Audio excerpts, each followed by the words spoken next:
강혜신의 오늘의 미국. 플로리다주 중서부 해안 지역은 허리케인 밀튼에 대비해서 대피 중입니다. 허리케인은 다시 강도 5까지 올라갔고 사라소타 가까이에 오늘 밤이나 내일 새벽 허리케인 강도 3으로 다다를 것으로 예상됩니다. 대피령을 받은 주민의 일부만 대피했고 피해가 우려됩니다. 비용이 없어서 대피를 못하는 주민도 있습니다. 허리케인은 오늘도 대선에서 외국 이슈로 활용됩니다. 대통령이나 연방재해청이 모두 나서서 허리케인 밀튼에 대비하고 복구에 초점을 맞추자고 호소하지만 소용없습니다. 해리스 후보는 여러 방송과 팟캐스트에 출연해 자신을 알리고 있습니다. 트럼프 후보는 경합주가 아니지만 콜로라도주를 방문해 불법 이민자를 선거 막판 공약 이슈로 삼을 계획입니다. 여론조사 전문가 네이트 실버씨는 해리스 후보와 트럼프 후보 사이의 지지율 교착 상태가 선거 날까지 이어질 것으로 예측했습니다. 옥토버 서프라이즈가 선거에 영향을 미칠 확률도 거의 없다고 확신했습니다. 오늘 바이든 대통령은 7주일 만에 처음 네타냐후 총리와 이란 공격 계획에 대해 전화 통화를 합니다. 워싱턴 정가에서는 오늘도 네타냐후, 푸틴, 바이든, 트럼프, 해리스라는 키워드가 담긴 책 월, 전쟁이 터킹 포인트입니다. 클렘린 대변인이 미국 언론에 코비드 기간 중 당시 대통령이었던 트럼프가 푸틴에게 개인 용도로 태스크 기구를 보냈었다고 확인했습니다. 13군데 미국 주정부와 디스트릭 오브 컬럼비아가 어린이 정신 건강에 나쁘다는 이유로 틱톡을 고소했습니다. 트럼프 후보의 God Bless USA 성경이 관세 전쟁을 예고한 중국에서 인쇄됐다고 AP통신이 보도했습니다. 여러분 안녕하십니까? 오늘의 미국 강혜신입니다. 플로리다주에서 살고 계시는 한국 분들도 그렇고요.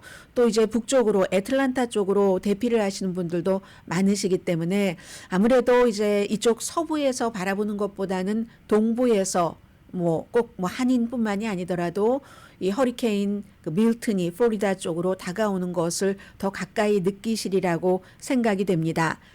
그 폭풍 해일이 15피트까지 될 수 있다고 하거든요. 그렇게 보면은 지붕보다 높은 것이고, 그래서 이제 템파베이 시장 제인 캐스터가 집 안에 있으면 기본적으로 관 안에 들어있는 셈이다. 이렇게 얘기를 합니다. 그러니까 대피를 하시라는 얘기고, 많은 사람들은 그 심각하게 대피를 지금 하고 있기는 합니다.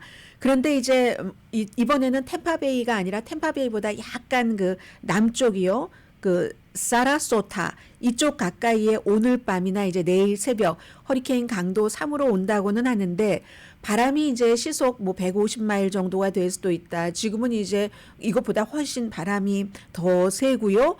해안선이 완전히 바뀔 수도 있는 정도랍니다. 그러니까 한 세기 만에 100년 만에 최악의 피해를 일으킬 수도 있는 허리케인이다. 이렇게 보고 있는 거고요. 플로리다주가 카운티가 67군데죠.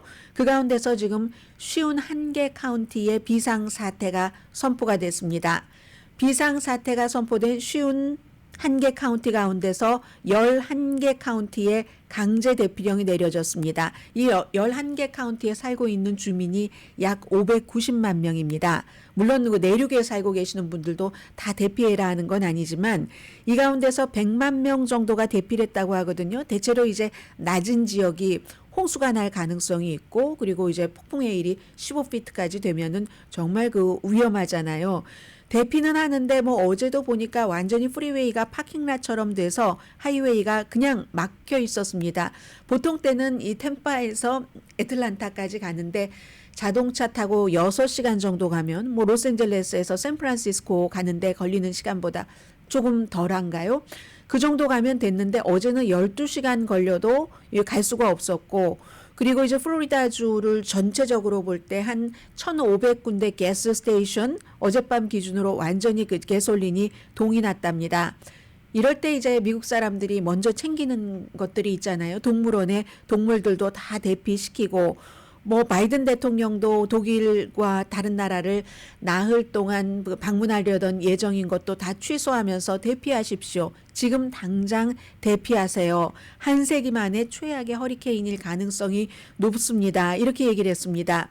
연방재해청이 900명의 스텝을 지금 그쪽 지역에 배치를 해서 한 2천만 명분의 식량 또 물도 뭐 한 1,050만 갤런 정도 다 그 준비를 해놓고 있기는 한데 집안에 있으면 기본적으로 관 속에 들어있는 것과 마찬가지가 될 만한 그런 그 주변 분들 가운데서도 사실은 대피령을 심각하게 생각하고 있기는 하지만 대피하지 못하시는 분들도 당연히 계시겠죠. 우선 뭐 혼자 사시는데 뭐 몸을 쉽게 움직이기 어려운 그런 분들도 계시겠지만 이런 분들도 또 계시답니다. 연방준비제도가 미국 사람들 예비비를 가지고 있는 사람들이 많지 않잖아요.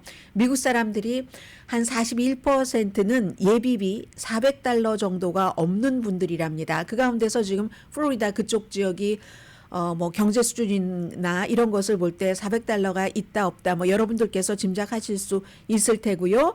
2021년도에 텍사스주에서 허리케인 하비가 왔었을 때 그때 이제 대피하라고 하면 일단은 돈을 주고 대피하라는 건 아니잖아요. 대피 도중에 허리케인 지나가고 바로 캐쉬를 나눠주고 하는데 내가 이제 가솔린 넣고 뭐 먹을 것도 챙기고 가야지 되는데 호텔에 가서 자야지 되잖아요. 만약에 애틀란타에 친척이 있다 하면 그 집에 가서 머물러도 되는데 그런 경우에는 지난번에 그 허리케인 하비 때가 $1,200 정도가 들었답니다. $1,200를 들여서 대피를 해야지 되는 이게 저는 제일 좀 안타깝게 느껴졌고요. 물론 건강이 나쁘셔서 대피 못 하시는 분들은 너무나 당연한 얘기고 1차원적인 그런 것이고 2차원적으로 돈이 없어서 대피를 못 하시는 분들도 계시답니다. 그리고 그 사이에 이제 허리케인이 지금 뭐 3 정도로 올 것이다. 어쩌면 4 정도로 올지도 몰라. 현재는 뭐 바람이 시속 145마일 정도 된다고 하는데요. 그럴 때 그 허리케인 헐린이 지나간 지 얼마 되지 않기 때문에 지금 말도 못하게 모든 것들이 흩어져 있지 않겠어요? 그런 모든 것들이 더군다나 허리케인 헐린도 기후변화 때문에 지난번에 허리케인 같은 때보다 10% 정도는 비도 더 내렸고 바람도 시속 13마일 정도는 더 불었답니다. 이게 11% 정도는 강해졌다는 얘기라고 설명을 하더군요.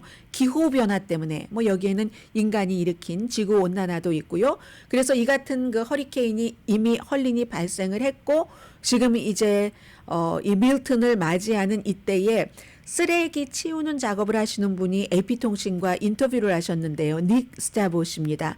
이 모든 쓰레기들 다 미사일이 된답니다. 허리케인 막 오고 뭐 바람이 엄청 토네이도가 일어날 수도 있고 이런 경우에는 그냥 그야말로 예전에 보면은 플라스틱 빨대도 그 시속에서 돌아가면은 사람을 맞췄을 때 어떻게 되는가 그것처럼 모든 것이 다 미사일이 되고 창살이 될 것이다. 아주 빠르게 날아오는 창살이 될 것이다. 이렇게 그 쓰레기 담당하시는 닉 스타봇이가 얘기하는 것을 들었습니다. 그래도 밀턴 그 경로가 약간 그 남쪽으로 움직여서 템파베이가 워낙에 인구들이 많으니까 그 템파베이 자체는 대재앙은 피할 가능성이 높답니다. 전국 허리케인 센터에서는 예상 상륙 지점이 최대 한 60마일 반경이라고 하거든요. 60마일이면 로스앤젤레스에서 요즘 한인분들이 많이 살고 계시는 풀루턴까지 저희 회사에서 풀루턴까지 한 25마일 정도 되는데 그 2배보다도 10마일이 더 많은 거죠. 그렇게 되면 뭐 얼바인까지 가고도 남는다. 로스앤젤레스부터 그 정도로 이게 넓은 상륙 지점이 넓은 곳에서 강한 바람, 폭우 그러니까 물, 홍수에 무언가가 우리 집 마당에 있는 것이 쓸려 나가지는 않는다 할지라도 플로리다주 대부분에 다 영향을 받게 될 것이라는 것을 짐작을 할 수가 있습니다. 그래서 지금 뭐 유니버시티 오브 마이애미의 뭐 연구원 브라이언 맥놀디 이런 분들은 지금 오늘이 뭐 최악의 상태가 아니어도 또 다시 올 수도 있고 왜냐하면 허리케인 시즌이 11월 30일까지이기 때문에 론 디산티스 플로리다 주지사도 지금 무척 바쁩니다. 기자회견도 많이 하고요. 그리고 해리스 후보와는 해리스 후보가 건 전화를 받았네 안 받았네 시비가 있지만 이런 시비는 지금 할 단계도 아니고요. 대통령과 어쨌든 이 론 디센티스가 민주당의 대통령인 바이든 대통령과 전화 통화도 하고 서로 협조를 잘 하고 있다니까 굉장히 그 다행이고요. 이런 것 때문에 이제 바이든 대통령이 독일에 가서 나흘 동안 할 일정 가운데 중요한 것 가운데 하나는 그 볼로디미르 젤렌스키 우크라이나 대통령이 지금 그 계획을 어떤 빅토리 플랜 같은 거 세워놓은 이런 것을 논의하려고 했는데 허리케인 밀튼 때문에 지금 그 우크라이나의 대통령은 참 지금 피해를 보게 된 거죠. 말하자면 이게 직접적인 허리케인 피해는 아니지만 간접적인 허리케인 피해를 보게 된 거고요. 방송은 미국이기 때문에 온통 다 지금 허리케인 그 밀튼을 대비하고 준비하는 거기에 집중을 해서 보도를 하고 있고요. 신문도 마찬가지입니다. 월스트리트저널도 허리케인이 지나가고 나면 항상 복구, 피해, 많은 돈과 연관되는 부분들이 있죠. 오늘 그 일면에 그 기사를 실었고 템파베이 타임즈야 오죽하겠습니까? 어쨌든 악몽의 시나리오가 완전히 실현될 수도 있고 아닐 수도 있고 인간은 거기에 이제 최대한으로 대비하는 수밖에 없다. 뭐 이런 내용들을 보도를 하고 있습니다.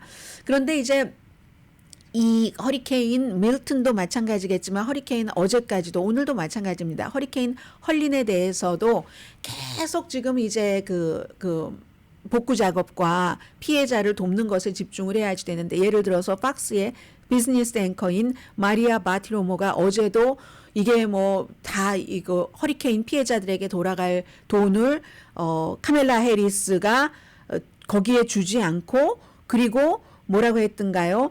불법 체류자에게 피마 자금이 사용된다. 그러니까 이게 도대체 어떻게 된 거냐 하고 막 소리 지르면서 얘기를 했어요. 거의. 그랬더니 알칸소의 공화당의 정치인입니다. 프렌치 힐 의원이 바로 그 자리에서 시정을 하더군요. 피마가 절대로 이 문제에 대해서 불법 체류자에게 돈을 쓰지 않는다.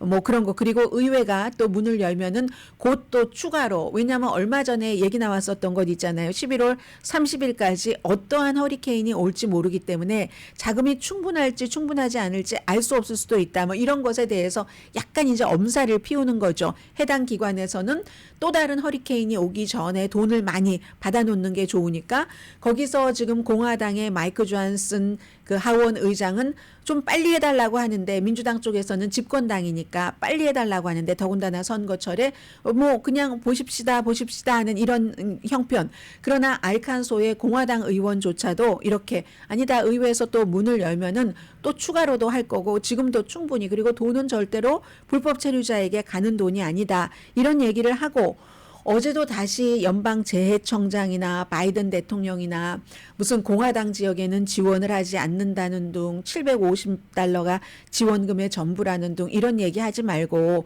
우선은 지금이라도 우리는 그냥 이 허리케인에만 집중하자라는 얘기를 하는데 그게 조금 안 되고 있는 것처럼 보입니다. 그리고 이제 모든 것들이 이제 다 이제 선거와 쭉 연결이 되니까요. 제일 중요하다고 하는 주 펜실베니아주는 전체 투표의 3분의 1이 우편 투표랍니다. 오늘 이제 신문을 보면은 지금 텔레비전 화면에 어제 그 스티브 콜베어 이제 무슨 시사 토크쇼의 어떤 그 진행자라든가 아니면은 진행자와 그 카멜라 해리스 후보가 서로 인터뷰하는 뭐 이런 여러 그 장면들을 보여주기도 하고 하는데 거기서도 이제 이런 얘기들이 나옵니다. 물론 이제 카멜라 해리스 후보도 지금은 우리가 이 허리케인에 집중을 하자 이런 얘기들을 하고 있고요. 선거 문제로 다시 돌아가 보자면은 뉴욕타임즈 같은 경우는 지금 약간 어제 뉴욕타임즈에서 나왔던 그런 내용들 전체적인 그 여론조사이긴 하지만 해리스 후보가 조금 앞서간다. 여기에 대해서 이제 공화당의 전국위원회의 공동의장인 트럼프의 며느리인 라라 트럼프가 이제 팍스에 나와서 여론조사를 믿지 않는다. 절대로 여론조사를 믿지 않는다. 그러면서 우리가 이기고 있다. 그러니까 이제 진행자가 어떻게 이기고 있냐 뭐 이런 얘기를 물어보니까 비행기를 탈 때마다 사람들이 이런 냅킨 비행기의 그 냅킨에다가 뭐 트럼프에 대한 막 꼭 트럼프가 돼야지 된다. 투표하는 날 난 그날이 너무 기다려진다. 이런 걸 준다. 이런 얘기를 하고 있어요. 그랬더니 또 어떤 사람은 라라 트럼프는 주로 이제 트럼프의 그 전용기를 타고 다니는 게 아닌가 뭐 이런 얘기도 하고 어쨌든 지금 여론조사 결과는 결국은 지금부터 변화가 크게 없을 것이고 여론조사가 오차가 어차피 있습니다. 100% 맞는 게 아니라서 트럼프에게 맞는다, 해리스에게 더 좋게 나온다 하는 것이 다 오차 범위 아니기 때문에 그다지 의미가 깊다고 보여지지는 않은데 뉴욕타임스는 오늘 일면에요. 본인들이 어제 얘기한 그런 여론조사 결과 하나 놓고 또 다른 그 바로 옆에는 공화당이 이길 것으로 보는데 그 이길 것으로 보는 이유 가운데 하나가 어떤 광고를 하고 있는데 그 광고가 주요할 것이다. 예를 들어서 이 성전환 반대에 대한 광고가 균형을 깨뜨릴 것이다. 성전환한 소녀들이 그러니까 원래는 보이였는데 성전환을 소녀로 했어요. 그리고 나서 소녀 스포츠에 이게 허용이 되도록 민주당이 원하고 있다. 이건 많은 분들이 아마 반대를 하실 겁니다. 이런 것에 대해서 광고를 하고 있거든요. 그게 교회 여성이 대상이 되는 겁니다. 그래서 이제 민주당이 아웃 오브 터치다. 공화당이 지금 이걸 굉장히 믿고 있다는 얘기고요. 워싱턴 포스트는 어제 이제 그 스티브 콜베어와 그 전통적으로 맥주캔 따면서 인터뷰하잖아요. 대선 후보들이. 물론 뭐 트럼프 후보는 술 안 마시니까 안 그렇고 바이든 대통령도 술 안 마십니다. 두 사람 다 금주가예요. 그렇지 않지만 그 전에 다 그 부시까지 다 이렇게 맥주캔 따면서 어제 무슨 맥주 아무튼 마시던데 그러면서 여러 가지 얘기를 하는데 보드라운 모습을 보여주는 거죠. 해리스 후보는 장기적으로 이렇게 그 건강에 도움을 받아야지 되는 그런 것에 대해서 말하자면 아이도 키우면서 부모님도 돌봐야지 되는 그런 사람들을 도와주기 위한 비용에 대한 계획 같은 것을 어제 많이 홍보를 했고요. 뭐 하워드 스톤 쇼에서도 마찬가지입니다. 뭐 그런 일이 있었고 또 팀 월즈 부통령 후보는 이거 선거인단으로 해서는 안 된다. 그러니까 공화당이 수백만 표를 덜 받고도 대통령이 나올 수 있는 것 아니냐. 유권자 투표에 따라서 해야지 된다. 이런 주장을 했고 이거 헌법에 그 수정이 필요하기 때문에 쉽지 않은 일입니다. 밀 럼니 공화당의 연방 상원 의원이 트럼프를 반대하는 것은 우리가 많이 알고 있지만 거의 많은 분들이 알고 있지만 그렇다 하더라도 나는 해리스에게 투표하지는 않겠다라고 얘기를 했습니다. 해리스를 공식 지지하지는 않는다고 밝혔습니다. 왜냐하면 선거가 끝나고 나서 나는 공화당을 재건해야지 되기 때문에 물론 본인은 지금 76세인가 7세인가 뭐 이렇잖아요. 본인은 재선에 나가지 않는다 할지라도 내가 평생 몸담았고 사랑해왔던 공화당을 재건하기 위해서 내가 민주당 후보를 지지할 수는 없다. 이런 얘기를 했고요. 또 제일 중요한 것은 이게 또 변하지 않는 겁니다. 유권자들 조사를 해보면 거의 모든 여론조사 결과에서 경제가 가장 중요하다. 이렇게 말하고 있는데 여론조사 전문가 네이트 실버 씨가 선거일까지 이렇게 치열한 오차 범위 안에서 어제와 오늘 마찬가지입니다. 경합주 7주 가운데 해리스 후보가 4군데 주에서 앞서갑니다. 서부부터 시작하자면 네바다 그리고 뭐 네바다는 최근에 뭐 민주당이 져본 적이 없으니까요. 지금 히스패닉계들이 그 트럼프 쪽으로 많이 몰리고 있지만 올해 네바다, 위스콘신, 미시건, 펜실베니아 그리고 서든벨트, 애리조나, 조지아, 노스캐롤라이나는 이제 트럼프가 앞서가는 이게 지금 변화가 없거든요. 선거 그날까지 치열한 경쟁이 이어질 가능성이 상당히 높다고 했습니다. 선거가 한 방향으로 이렇게 기울어지는 듯 보인 경우가 몇 번 있긴 하지만 그게 잘못된 그 판단으로 판명이 됐다 하는 게 538이라는 그 여론조사 기구를 만든 네이트 실버 씨의 고백입니다. 처음에 해리스로 후보가 교체되고 확 올라갔었잖아요. 그리고 나서 전당대회가 있었는데도 더 올라가야지 되는데 그렇지 않고 정체가 됐죠. 암살 시도 첫 번째 7월 13일에 있었을 때도 트럼프 후보 쫙 올라갔다 결국은 해리스 후보 등장하면서 내려갔잖아요. 물론 이 같은 미묘한 뉴스를 뒤집을 수 있는 그런 건 많이 있죠. 옥토버 서프라이즈라고 우리가 부르고 있죠. 지난 50년 동안 선거 때마다 옥토버 서프라이즈가 없었던 적이 없지만 한 번도 그 옥토버 서프라이즈 때문에 이게 바뀌었다 하는 것을 눈에 보일 정도로 확인한 것은 힐러리 클린턴 때밖에 없습니다. 힐러리 클린턴이 뭐 선거 직전에 제임스 코미가 이메일 쓴 거 다시 조사한다고 해서 그때 1.3%가 내려갔었거든요. 1.3% 그것보다 아마 작은 차이로 당선됐을지 모르겠습니다. 트럼프 후보가. 그래서 그때를 제외하고는 옥토버 서프라이즈가 있어도 그게 그렇게 작용하지 않는답니다. 지금 중동 문제 있죠? 허리케인이 이게 아주 중요한 거죠. 그리고 이제 트럼프 후보에 관한 무슨 뭐 여러 가지 뭐 소송 등등. 그럼 왜 이게 별로 옥토버 서프라이즈가 될 수 없는가 하면은 네일 실버라는 전문가가 얘기하기는 표가 너무 작으면은 이게 안 된다는 겁니다. 표가 마음을 결정하지 않은 사람이 경합주에서 지금 3% 정도인데 게다 대고 이미 투표를 한 사람들도 있을 것 아니겠어요? 당연히 이제 우편 투표 같은 것. 그래서 이 3% 가운데서 얼만큼을 움직여야지 되는데 이미 투표 당일까지는 많은 사람들이 또 투표를 했었을 수도 있고 뭐 이렇다는 거죠. 그래서 지금 만약에 예를 들어서 50대 50인 적은 거의 없다고 얘기를 해요. 50대 뭐 예를 들어 55대 45 이렇게 얘기하면 뭐 이게 뭐 예를 들어 이코노미스트나 이런 데잖아요. 뭐 네이실버스도 55대 45 이게 해리스 쪽으로 보고 있는데 그러면은 이게 굉장한 것 같잖아요. 그렇게 계산하는 게 아니죠. 55대 45라면은 야 10%나 차이가 나 10% 차이 나서 대통령에 당선된 대통령이 미국 현대 역사상 없습니다. 오차 범위를 넣어야 되잖아요. 오차 범위를 넣으면은 이쪽에서 오차 범위를 대체적으로 3, 4%로 보면은 3, 4% 많은 쪽에서 빼고 적은 쪽에다가 3, 4%를 올려주면은 그러면은 이게 똑같다든 동률이라는 겁니다. 오차 범위 안에서 동률이기 때문에 지금 어느 쪽으로도 바뀔 수 있다. 결정하지 않은 유권자 숫자가 점점 줄어들기 때문에 옥토버 서프라이즈를 겪을 그럴 가능성도 굉장히 낮아 보인다. 그래서 지금 이제 여론조사 기구를 믿지 않고 그 폴리마켓이라는 배팅 사이트에서도 트럼프가 오늘 어떻게 한번 볼까요? 오늘 지금 배팅 사이트가 폴리마켓이요.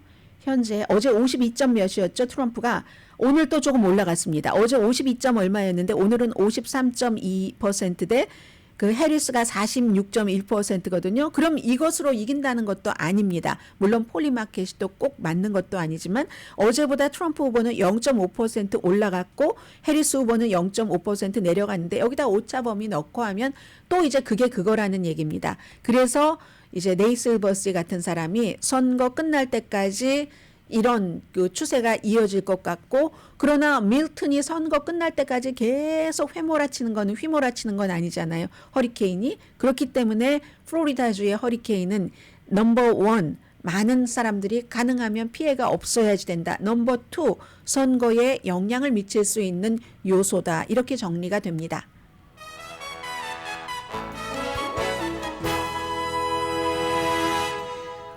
잠시 뒤에는 또 선거와 관련이 되기는 했는데 미국의 어떤 변화와 흐름을 보여줄 수 있는 것이라든가 그리고 뭐 크렘린이 뭐 미국의 블룸버그 뉴스가 물어보고 답을 했네요. 자, 잠시 뒤에 전해드립니다. 라디오 서울 방송 오늘의 미국 듣고 계십니다.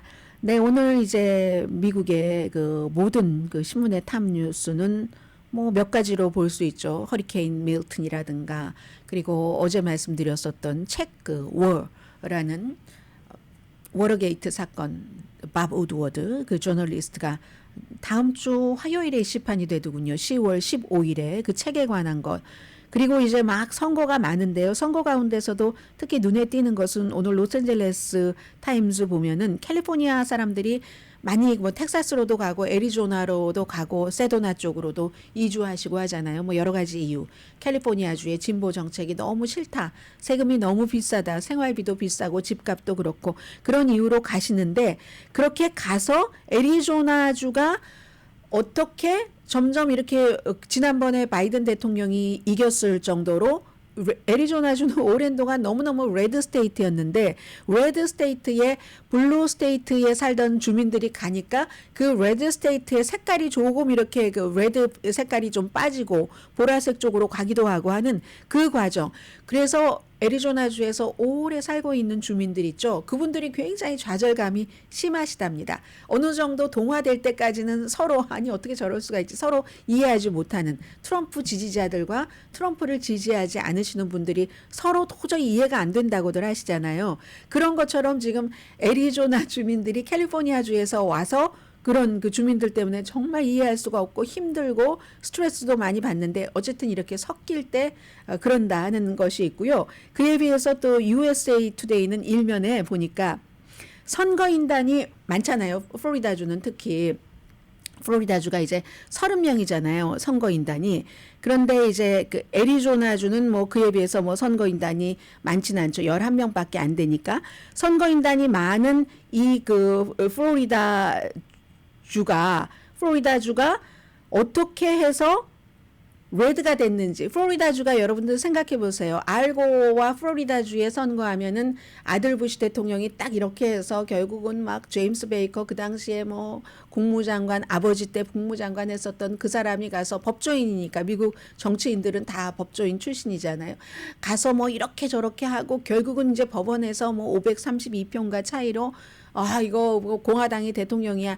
이때 이제 그때가 정말 532표 차이로 그렇게 했었던 때잖아요. 그 송개표도 몇 번 하고 나서. 그게 불과 2000년이었었거든요. 그랬는데 그래서 간신히 그 공화당의 그 아들 부시가 대통령이 됐는데 그런데 이게 24년 만에 완전히 플로리다주는 레드잖아요. 지금 날이 갈수록 나오는 여론조사 결과를 보면 오늘도 보면은 텍사스와 플로리다는 해리스가 갖기 아주 힘들어 보입니다. 그 정도로 나오거든요. 중간에 잠깐 이렇게 여론조사에서 그게 달라지는 것은 표본조사에 큰 영향이 있다고 생각이 됩니다. 예를 들어서 플로리다주에서 공화당이기는 하지만 낙태가 너무 여긴 심하게 규제를 해 하는 반감을 갖고 있는 공화당의 여성들 그런 표본이 많으면은 이게 약간 뭐 해리스 쪽에도 가능성이 있는 거야. 그렇다고 해리스가 이긴 건 아니지만 그 여론조사에서도 그렇게 갈 수는 있는데 결국은 시간이 이렇게 지나면 지날수록 플로리다는 완전히 공화당 이렇게 되는 것 같거든요. 그래서 어떻게 이렇게 됐는가 하는 그런 내용들을 USA 투데이가 보여주는데 애리조나주 같은 경우는 캘리포니아가 이제 옆에 있으니까 사람들이 많이 가서 그렇고 플로리다주 같은 경우는 정치인들이 아주 강력한 정치인들 그리고 특히나 뭐 론 디산티스라든가 론 디산티스가 그쪽에서 뭐 하원 의원도 하고 주지사도 하면서 또 거기에 또 최근에는 몇 년 동안 이 트럼프 그 후보가 대통령에서 떠나고 나서는 완전히 그쪽에다 둥지를 틀었으니까 그래서 단단하게 이런 빨강색 주가 됐다 뭐 이런 것들을 얘기를 하고 있습니다. 그리고는 오늘 신문의 대부분의 일면에 실린 내용이 바로 이 그 워라는 그런 그 책인데 이 책에 대해서 크렘린 대변인이 드미트리 페스코프가 블룸버그가 어제 이제 그쪽에 문의를 했답니다. 아니 우리의 뭐 저널리스트 바브 우드워드가 책을 썼는데 책에 보니까 2020년도에 이 트럼프 당시 대통령이 블라디미르 푸틴에게 개인적으로 이 코비드 19 테스트 그걸 보냈다는데 답변을 해줘라 했더니 이 크렘린이 어떤 땐 또 하거든요. 아주 그냥 분명하게 받았다고 얘기를 했습니다. 받았다.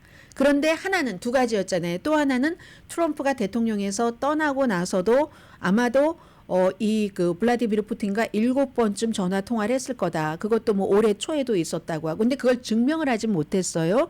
다만 이제 트럼프와 푸틴이 전화를 하도록 말하려고 해가서 셋업을 했다 뭐 하는 그런 트럼프 측근의 말 이런 것은 싫었지만 그렇다고 증명이 된 건 아닙니다. 근데 책에다가 이런 사람 정도가 쓸 정도면 근거 없는 것은 아니라는 거고 트럼프 측에서는 근거가 없다고 트럼프 후보도 소셜미디어에 그리고 이제 트럼프 캠페인의 커뮤니케이션 그 대변인인 그 스티브 청도 가짜 이 바브 우드워드가 치매다. 나이가 많아서 치매다. 어떻게 저렇게 가짜 스토리를 지어내느냐 했는데 크렘린에서는 받았다. 그 키트를 받았다라고 얘기를 서면으로 블룸버그에 답변을 했답니다. 그리고 나서 지금 트럼프의 그 캠프 측에서는 아직 얘기가 없는데 이게 왜 중요하냐면 그 당시에는요. 이제 굉장히 그 이게 없었잖아요. 우리 마이크가 아니라 마스크 구하기도 너무 힘들었었는데 이렇게 미국 사람들이 그런 걸 구하기 힘들 때 테크니컬리 적이라고도 할 수 있었던, 그때는 완전히 우크라이나에 점령하고 이랬던 시기는 아니지만 그런 사람에게 여기에 대통령으로서 개인적으로 이거 해라 하고, 왜냐하면 푸틴이 뭐 독재자일수록 본인의 건강 같은 것 굉장히 신경 쓰잖아요. 만수무강하려고 하고 누구에게 꼭 먹어보게 하고 먹고 음식도 그러잖아요. 그러니까는 그때 이제 이렇게 보냈는데 미국 사람들이 없어서 못 구할 때 그렇게 보냈다는 게 말이 돼? 뭐 이런 거에 포커스가 가 있는 거죠. 그래서 바이든 대통령이 어제 무슨 인터뷰하면서 뭐 What the hell is wrong with 트럼프 뭐 이런 얘기도 하고, 이런 가이, 이렇게 비윤리적인 사람이 대통령인 걸 본 적이 있어? 그리고 해리스 후보도 마찬가지예요. 그게 이제 에버트 포인트 오브 케어 코비드 테스트 처음에 그랬었죠. 이게 2020년 5월경이라는데 모두가 이것 가지려고 막 서두르고 아프고 병들고 한 사람들도 많으니까 그 당시에 미국 사람들이 수백 명이 하루에 사망했습니다. 그런데 미국 대통령이 러시아 푸틴에게 이걸 개인적인 살인자, 독재자에게 너 테스트해 하고 보냈단 말이야? 이거 이제 어제 해리스가 여러 인터뷰에서 했었던 얘기입니다. 그리고는 이제 이 더 워라는 책 다음 주 화요일에 나오면 굉장히 뭐 또다시 이슈가 되겠죠. 여기서 키워드는 해리스, 트럼프, 바이든인데 이 트럼프 것부터 이제 마무리를 하고 가자면, 트럼프는 2021년 본인이 이제 이 대통령을 떠나고 2024년까지 푸틴과 한 7번 정도 전화 통화를 한 것으로 보인다. 본인은 확인을 하고 쓴 거죠. 이 책을 본인은 확신을 하고. 그런데 그러면 아니 그게 뭐가 잘못이야? 뭐 이렇게 얘기할 수도 있죠. 그런데 아니죠. 전직 대통령이 다른 나라의 지도자와 대화할 수 있습니다. 대화할 수 있는데 이때는 이제 이미 2024년 초면은 전쟁 중이잖아요. 우크라이나와 전쟁 중에 그 전쟁을 일으킨 푸틴과 이게 비밀리에 통화를 했다는 거죠. 그걸 국무부에 알리지도 않고 백악관에 알리지도 않고 합의하지도 않고 전쟁 중인 나라의 지도자와 적국과 대화하는 건 뭐 있었는지 없었는지 역사를 다 찾아보진 않았지만 대단히 드문 일이겠죠. 그런 거. 그리고는 이제 물론 그리고 그 당시에는요, 우크라이나와 전쟁을 하기 전이었기 때문에 코비드 초기에는 그 마이크 폼페오 국무장관이었잖아요. 일부 검사 장비, 인공호흡기 같은 것 미국이 다른 나라에, 미국이 먼저 갖고 했으니까 다른 나라에 보내기도 했습니다. 그게 이제 미국으로서의 어떤 역할인 거죠. 그래서 러시아에도 그때 보냈거든요. 보냈는데 누구도 블라디미르 푸틴에게 개인적인 용도라고 하면서 보내지 않았다. 그리고 이제 푸틴이 너 그거 다른 사람들이 알면 큰일 나. 나는 괜찮은데 너 알면 큰일 나니까 너 꼭 다물고 있어. 뭐 이렇게 얘기를 했었다는 거잖아요.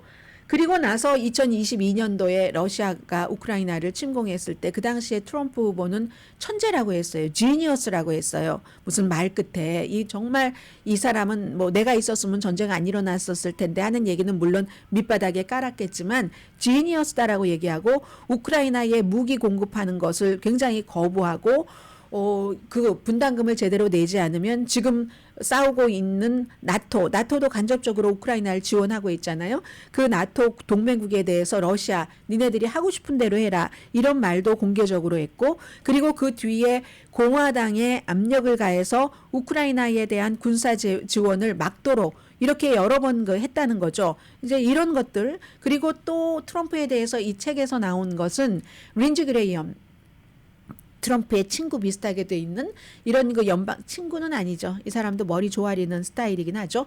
이 연방 상원 의원이 마랄라고에 가는 건 마치 북한에 가는 것과 비슷하다고 얘기를 했습니다. 본인이 북한 가보지 않은 것 같은데 뭐 화면 보면 다 아는 거잖아요. 뭐라고 얘기를 하냐면 트럼프가 들어올 때마다 전부 일어나서 뭐 김정은이 들어올 때 기립박수 하듯이 완전히 그거 있죠. 그렇게 한다. 해서 마랄라고에 가는 건 북한에 가는 것과 비슷하다. 이렇게 얘기를 했고요. 바이든 대통령에 대해서 이 책에서 한 얘기는 이겁니다. 바이든 대통령은 봄에 네타냐후에게 좌절감을 느꼈답니다. 네타냐후가 이건 이스라엘 국가를 위해서 가자 지구에 있는 하마스와 전쟁을 한다기보다는 자신의 정치적인 생존을 위해서 한다고 확신을 했고, 그리고 가자의 계획에 대해서 본인에게 상습적으로 거짓말을 했답니다. 또한 네탄야후 주변에서 항상 그런 사람은 주변에 그런 사람만 있잖아요. 일하는 사람 19명 가운데 18명이 거짓말장이다. 그래서 비비는 그야말로 무슨 뭐 막 그 욕하는 거 있잖아요. 뭐 나쁜 F가이다 뭐다 뭐 이런 뭐 그런 식으로 욕을 했다는 거고, 그리고 바이든 대통령이 이제 본인이 후보를 사퇴하느냐 사퇴를 하지 말아야지 되느냐, 이때에 그 앤서니 블링컨 국무장관이 이렇게 대통령과 오벌 오피스 옆에 식당에서 바이든 대통령에게 모든 사람의 유산은 단 한 문장으로 결정이 된다. 모든 사람이라는 건 대통령이에요.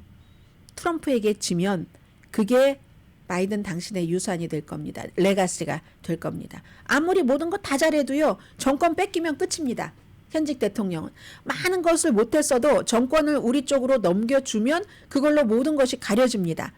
그 얘기를 이 블링컨 국무장관이 했답니다. 근데 이제 이 바브 드워드 씨가 책에다가 설명을 하기는 뭐라고 썼냐면은 이게 얼마나 예상하기가 어렵다는 걸 보여준다. 그런 얘기를 했어도 그 당시에 블링컨 그 국무장관은 대통령은 사퇴하지 않을 것이라고 생각을 했대요.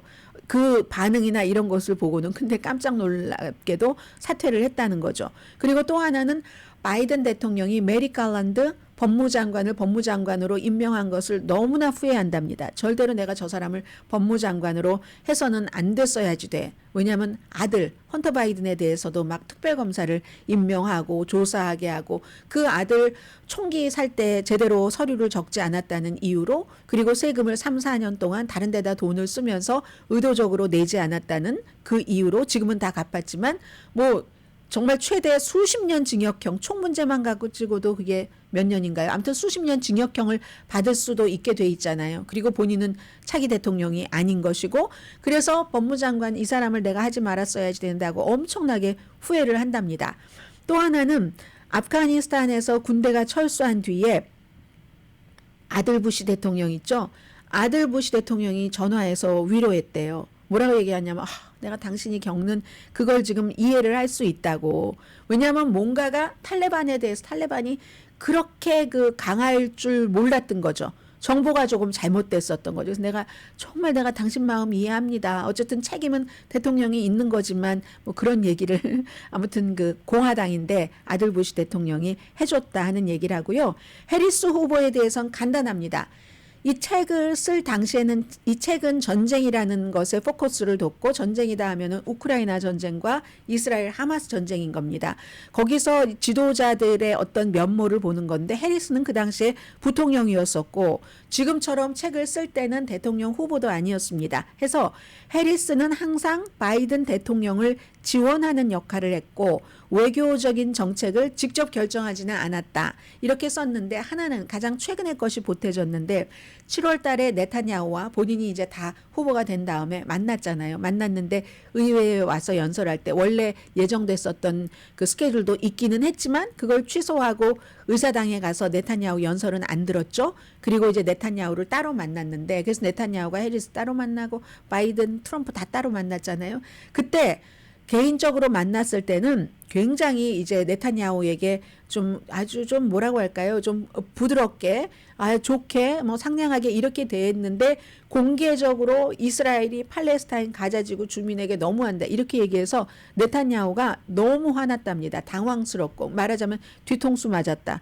나한테 말할 때는 그렇고 공개적으로는 저러네. 뭐 이런 정도가 이제 책에서 볼 만한 거고, 이 바브 드워드라는 그 지금 워싱턴 포스트 부편집장인데 이분이 결론 내리기는 트럼프는 닉슨보다 나쁘다. 전쟁 중인데 그런 뭐 여러 가지 일들, 대화 같은 것도 블라디미르 푸틴과 한 것, 이런 것 때문에. 그리고 바이든 대통령에 대해서는 분명히 실수가 있었지만 그래도 어떤 큰 그림을 가지고 지도자적인 그런 일을 한 사람이다. 이제 이런 내용이라는 거. 그게 이제 이 책의 기본이고요. 그리고 또 뭐가 있나요? 뭐 어제 그 해리스 후보의 그 하워드 스톤과 그 시리어스 그 XM과 인터뷰에서 하워드 스톤이 지금 트럼프를 지지하지 않잖아요. 트럼프를 지지하면 뭐 이건 미친 거다, 광기다, 뭐 해리스에게 당신에게 투표할 거다, 뭐 이런 뭐 얘기를 하면서 하워드 스톤이 훨씬 강했어요. 아무튼 그런저런 얘기를 하고 해리스는 트럼프 후보가 독재자가 되고 싶어하는 욕망이 있다. 아주 강한 사람을 존경하고 자신의 친구라고 생각을 하고 다 아시죠? 푸틴이나 김정은이나 뭐 헝가리의 빅토르 오르반 뭐 총리 이런 사람들 그리고 굉장히 그래서 그런 사람들이 트럼프를 조종하기 쉽다고 생각한다. 아첨하고 듣기 좋은 말 해주면 허영심이 있기 때문에 뭐 그런 얘기를 어제 했습니다. 그리고 이제 부드러운 면을 강조해야지 되니까 이 하워드 스톤의 쇼는 남성들 이제 대학교 교육 안 받은 남성들이 많이 듣는 그런 프로그램이니까 더 이제 부드럽게 그런 프로그램에서 그런 건 아니지만 부드러운 면을 강조해서 본인이 얼마나 그 프린스 음악을 좋아하는지 아무래도 프린스는 여자보다 남자들이 더 좋아할 것 같아요. 그런 얘기도 하면서 나는 바이든도 아니고 트럼프도 아니고 나는 차세대 지도자다 이런 얘기를 했고 ABC 뉴스 ABC의 The View에 나와서는 그 앞에 워싱턴 포스트도 강조한 것처럼 집에서 막 치료받고 하셔야지 되는 그런 분들에게 정부가 어떻게 도와줄 수 있는가. 그건 이제 본인이 암으로 어머니가 돌아가셨는데 그때 어머니 암 치료받고 그 간호하고 하는 그런 경험을 조금 얘기를 했었거든요. 그 어머니가 2009년도에 70세로 이제 대장암으로 숨지셨습니다. 그런데 이제 이 더 뷰에서도 이 해리스 후보가 아주 친근한 데잖아요. 그 여성들 몇 명이 딱 진행하는. 여기서도 실수를 했죠. 뭐 실수라면 실수고 아니라면 아닌데 뭐냐면 누군가가 한 사람이 물어봤어요. 지난 4년 동안 바이든 대통령과 다른 거 정책상으로 다른 방향으로 나간 적이 있는가 했을 때 해리스 후보가 그런 거 생각나는 것 없는데 이렇게 하면은 지금의 행정부와 구분이 안 되잖아요. 그러니까 기술적인 면으로 아무튼 그런 것. 트럼프가 당장 이혼이 아니라 이용을 했죠. 최악의 사기꾼 대통령 조 바이든과 다를 게 없대. 뭐 다르지 않아. 이렇게 이제 당장 이용을 당했다. 뭐 이런 거. 그렇지만 이제 전반적으로는 자신을 잘 모르는 사람에게 젊은 사람들, 나이 든 사람들, 교회 여성들 이 보는 텔레비전이나 팟캐스트나 무슨 자동차에서 타고 다니면서 들을 수 있는 뭐 시리어스 그 XM이나 이런 데서 인터뷰했다는 건 어느 정도는 도움이 되리라고 전문가들은 보고 있고요. 잠시 뒤에는 이 틱톡이 어떻게 될지 저는 너무 궁금해요. 그리고 틱톡도 대통령이 누가 되느냐에 따라서 약간의 그 차이가 있을 것 같긴 하거든요. 이 틱톡과 또 트럼프의 바이블 그런 것들 지금 바이든 대통령이 얘기가 안 나오네요. 바이든 대통령이 그 플로리다주의 그 밀턴 허리케인에 대해서 집무실에서 얘기를 하고 있습니다. 그만큼 심각하다는 얘기고요. 잠시 뒤에 뵙겠습니다.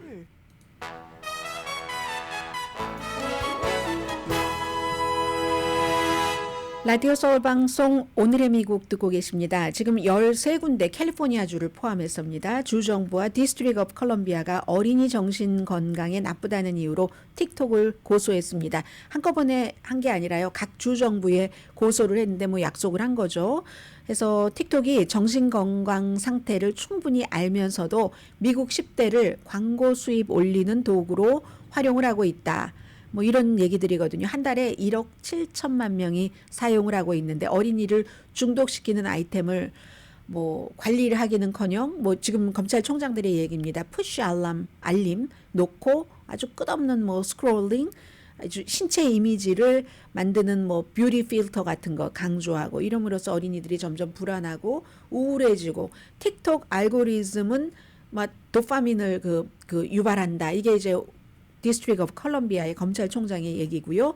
캘리포니아주의 검찰총장 랍 본타는 어린이에게 해를 끼친다는 것을 알고 있으면서도 더 많이 막 시선을 집중시키게 하고 너무나 많은 그 어린이들의 피해가 갈 것과 돈을 버는 것 사이에서 돈 버는 것만 선택했다는 얘기입니다. 아주 샘플하다라고 얘기를 하고 있거든요. 슬롯 머신 효과라고도 표현들을 하는데 이게요 꼭 틱톡에만 그런 게 아니라 사실 소셜미디어에는 유튜브라든가 인스타그램에도 이 같은 고소 지금 많이 하고 있잖아요. 점점 커지는 재판 케이스고요.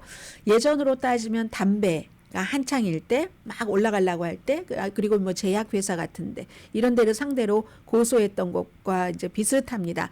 결국은 이제 그 10대가 보는 거 이렇게 보고 그 습관에 따라서 아주 기가 막히게 타겟팅 광고 하잖아요. 성인에게도 그렇게 한다는 거죠.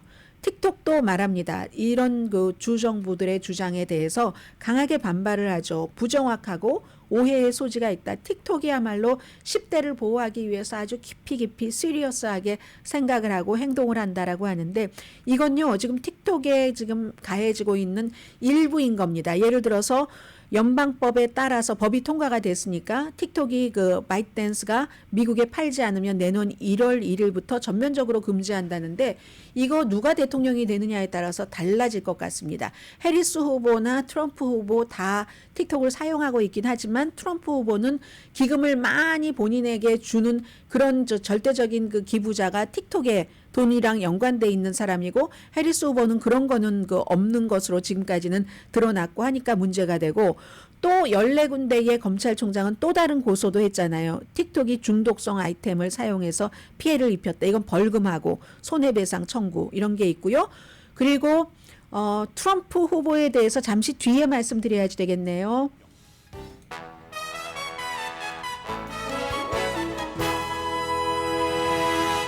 라디오 서울 방송 오늘의 미국 듣고 계십니다. 지금 오늘 아직은 통화를 안 한 것 같습니다. 바이든 대통령이 네타냐후 총리와 뭐 굉장히 오랜만에 전화 통화를 하는 것 같은데 지금 이스라엘이 레바논 쪽에 군대 확장하고 헤즈볼라도 이스라엘 공격하고 가자에서도 이스라엘 공격 이어지고 있고 하마스의 리더 아이야 신와르는 자살 폭발을 다시 훈련시키고 시작하고 있다. 이런 상황에서 지금 두 사람이 그 전화 통화를 하게 되고요.